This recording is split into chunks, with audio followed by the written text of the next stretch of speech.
But Alex, you say that you're clear on the wingers, not the center backs. You're not going to say Derek Cornelius and Moise Bombito are your starting pair for the World Cup next year, especially with the way that Luc de Fougerolles and Joel Waterman played last night?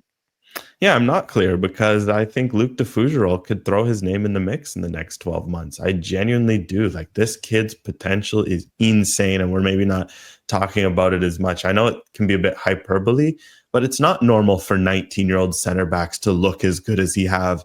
Like, I'm expecting a mistake. I'm still waiting for that mistake. I'm still waiting for that moment where he looks uncomfortable and he reminds you, yeah, I'm just a 19-year-old, because even then, this is a CONCACAF game. He's dealing with Anthony Lozano, who's spent a good amount of his career in La Liga. Romel Kyoto is just an absolute menace, and he's out there pushing them, fouling them, elbowing them, flying into duels, even though, he's 5'10", and he's out there jumping like he's 6'3", 6'4".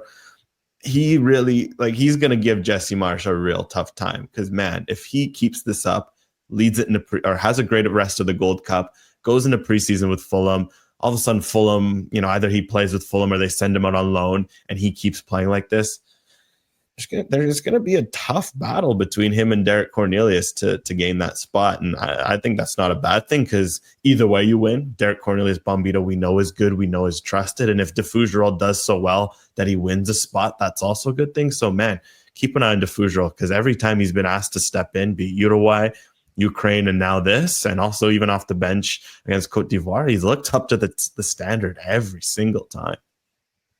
I agree with that shout, absolutely. And Stephen Caldwell and I have had this conversation several times, and he was in camps when de Fougerolles was 17, in de Fougerolles' early camps, maybe even younger. And he said that you can just see the quality in the way that he plays. He's not a 17-year-old Canadian. He is a 17-year-old that's grown up playing in Europe, practicing, learning the way to handle the ball, the way that they do. And much the same way that Jesse Marsch has spoken about Nico Seeger, and when his famous line was, he made this Croatian pass, and Seeger looks at him and goes, no, it's a Canadian pass.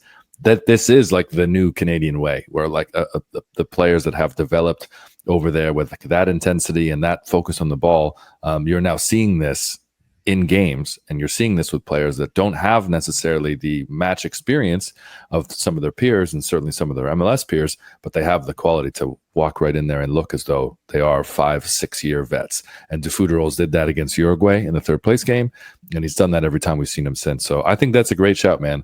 Of the starters that should be worried that they may not have a starting place in the group stage next summer at the 2026 World Cup, I would put Derek Cornelius up there next to Kyle Aaron as the players that should be the most worried about keeping their place.